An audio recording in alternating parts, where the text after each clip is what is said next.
Morning বন্ধুরা, welcome back to my channel Rinki's lifestyle. তোমরা সবাই কেমন আছে? আশা করি ভালো আছে, আমিও ভালো আছি। দেখো, আজকে ব্লগটা অনেকদিন পর থেকে শুরু করছি।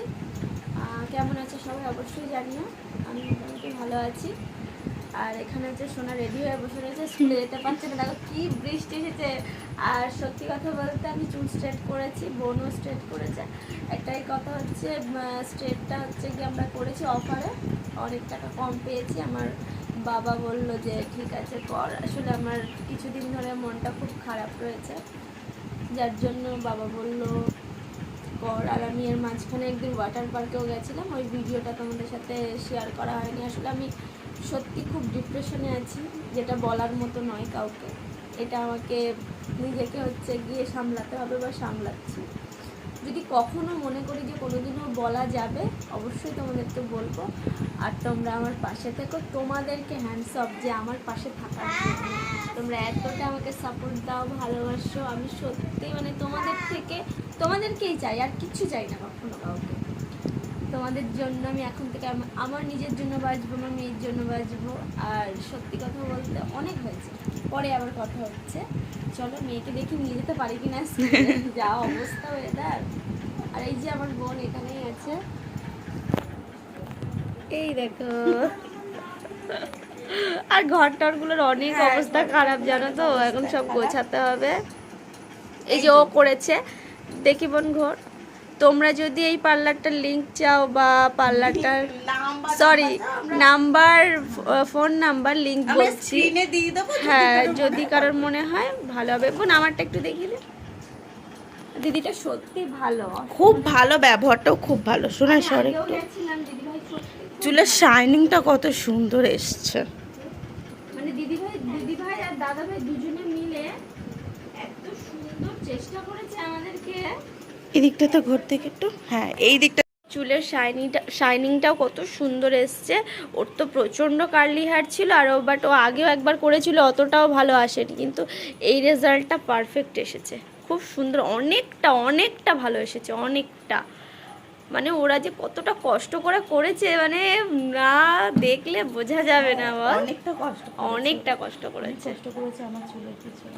চলো আমি মেয়েকে দিয়ে আসি। হ্যালো বন্ধুরা, তখন তো তোমরা দেখলে আমি মেয়েকে নিয়ে স্কুলে গেছিলাম বৃষ্টির মধ্যে। আমি ভেবেছিলাম এবার থেকে ব্লগ বানাতেই যাবো। এখন থেকে আমি ব্লগ বানাতেই যাবো, যেটা সত্যি কথা। বাইরে প্রচণ্ড হাওয়া দিচ্ছে, দেখো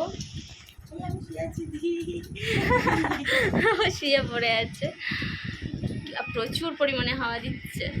তো তোমাদের সাথে আমি কিছু কথা শেয়ার করতে এসেছি। আমি প্রচণ্ড পরিমাণে ইমোশনাল হয়ে আছি কিছুদিন ধরে, এতদিন ধরে। মানে আমি তোমাদেরকে বলে বোঝাতে পারছিলাম না। আমার শরীর খারাপ ছিল অবশ্যই, তোমরা আমার চোখ মুখ দেখলে কতটা বুঝতে পারছো আমি জানি না। সত্যি কথা বলতে আমি এত তাড়াতাড়ি ভিডিও নিয়ে আসতাম না, আমার খুবই কষ্ট হচ্ছে।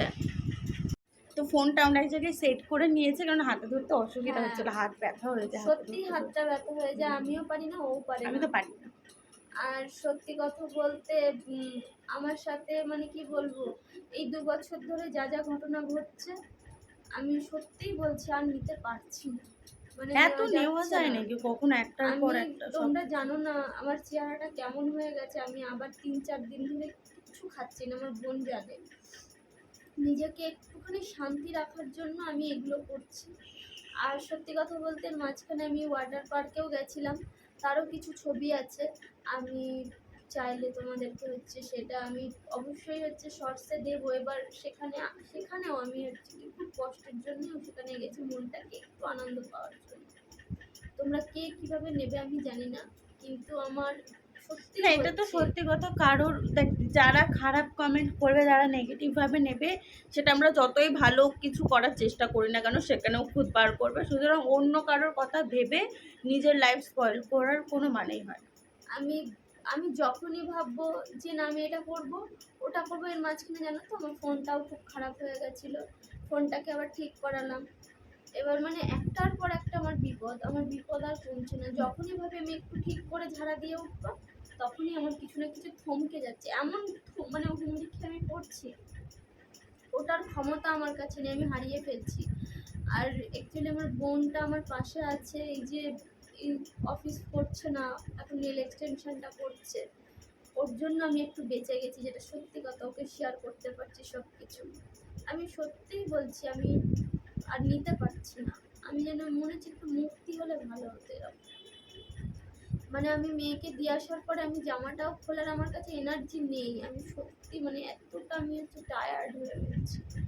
তো যাই হোক বন্ধুরা, আমি আমি সত্যি মানে কেঁদে ফেলছি, আর আমার বোন আমাকে এভাবেই সামলাচ্ছে, আমি আর পারছি না।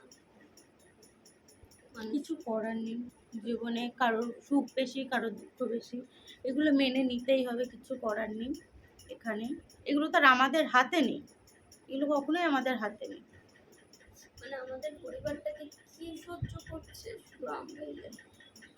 আমার মাটাও পর্যন্ত খাওয়া দাওয়া ঠিক করে করতে পারছে না, তাও তাকে হচ্ছে কতটা কষ্ট করতে হয়, আর আমিও পারছি না।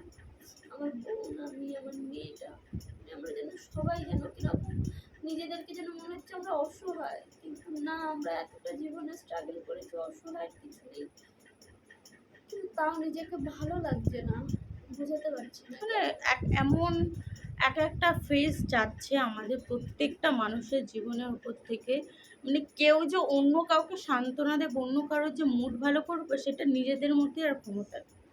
মানে যে যার মতন লাইফটা পুরো ঘেটে হয়ে রয়েছে প্রত্যেকের মধ্যে, মানে কেউ যে কারোর পাশে ইমোশনালি একটু সাপোর্ট দেবে, সেটুকু আমাদের নিজেদের মধ্যে আর ক্ষমতাটা আসছে। আর একটা কথা বলি, আমাকে কেউ কমেন্টসে একজন বলেছিল যে মানে রিকভারি নার্সিং হোমের কথা জিজ্ঞেস করেছিল, বোন তোমার যদি যা কিছু জানার হয় আমাকে কমেন্টে না জানিয়ে আমার নাম্বার যদি তোমরা কেউ জোগাড় করতে পারো, আমার নাম্বারে তুমি আমাকে প্লিজ নাম্বার তো অলরেডি শেয়ার করাই আছে, জানে, কন্ট্যাক্ট করে নিও, আমি তোমাকে পুরো ব্যাপারটা বলে দেবো। আমার হাজব্যান্ড রিকভারিতেই ভর্তি ছিল। আর অনেকে আমার পুরনো যারা, তারা তো জানো, নতুন যারা সাবস্ক্রাইবার তারা জানো যে আমার হাজব্যান্ড, তারা জানেন আমার হাজব্যান্ডের কী হয়েছিল, অনেকে নতুন কমেন্টস আসছে। ওর সত্যি কথা বলতে স্পাইনাল কর্ড ড্যামেজ হয়ে গেছিলো, আর তারপর থেকে ওর ব্লাড সার্কুলেশন বন্ধ হয়ে যাওয়ার ফলে ওর পেট শোরের অবস্থা খুব খারাপ হয়ে গেছিলো। খারাপ মানে মানে ওসব চোখে দেখা মানে যাওয়া।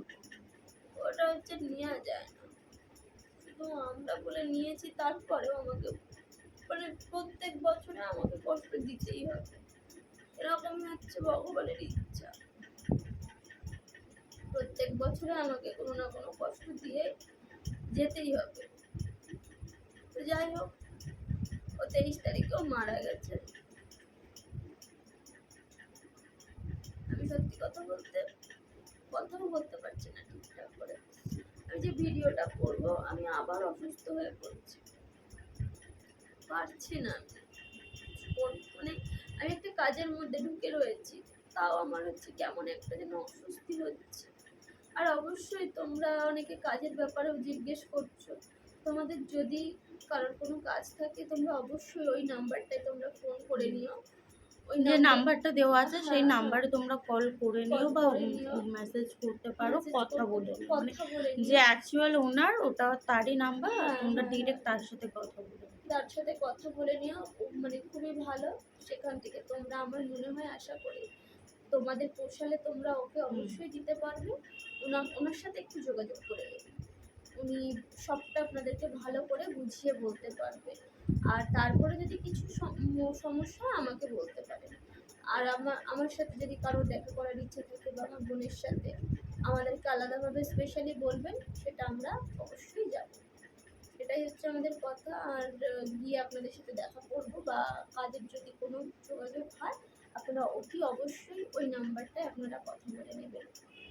এটাই হচ্ছে আমার কাছে একটাই কথা।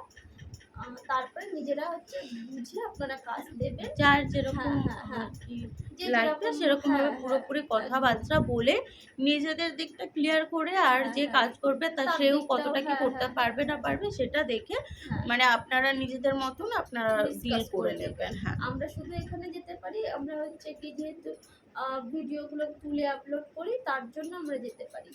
আর এটাই হচ্ছে আমাদের মেন। আর আমি ওখানে হিসাবগুলো রাখতে পারি, এটাই আমি এখানকার এই কাজটা করি। তো আপনারা অবশ্যই যদি মনে করেন তাকে দিতে পারেন কাজটা, সেটা আপনারা বুঝে নেবেন, সেও বুঝে নেবেন, এটাই হচ্ছে আমাদের কথা। তো যাই হোক বন্ধুরা, আমার ভিডিও আমি আজকে এখানে এন্ড করছি। ভালো লাগলে সবাই লাইক, কমেন্ট, শেয়ার আর সাবস্ক্রাইব করো। আর সকাল থেকে যা বৃষ্টি শুরু হয়েছে, কয়েকদিন ধরে এক টানা বৃষ্টি হচ্ছে, তবে এখন বৃষ্টিটা না হলেও ঠিক আছে, এই ওয়েদারটাই ঠিক আছে। আর আমরা গরমটা নেই যেদিন ওয়াটার অতটা। পার্কে গেছিলাম সেদিনও খুব বৃষ্টি হচ্ছিল। খুব বৃষ্টি সেই দিন থেকে অ্যাকচুয়ালি বৃষ্টিটা Actually স্টার্ট হ্যাঁ, হয়েছে, হ্যাঁ, হ্যাঁ। তারপরে থেকে 2-3 দিন মানে- টানা বৃষ্টি মানে হচ্ছে। আমরা এতটা কষ্ট পেয়েছি, প্রকৃতি আমাদের জন্য সেদিনও কাঁদছে। প্রচুর বৃষ্টি হয়েছে, প্রচুর আমার বৃষ্টি বোন হয়েছে। অ্যাকচুয়ালি আমাকে তখন বললো, বোন দিদি দেখেছিস, মানে আমরা এতটা কষ্ট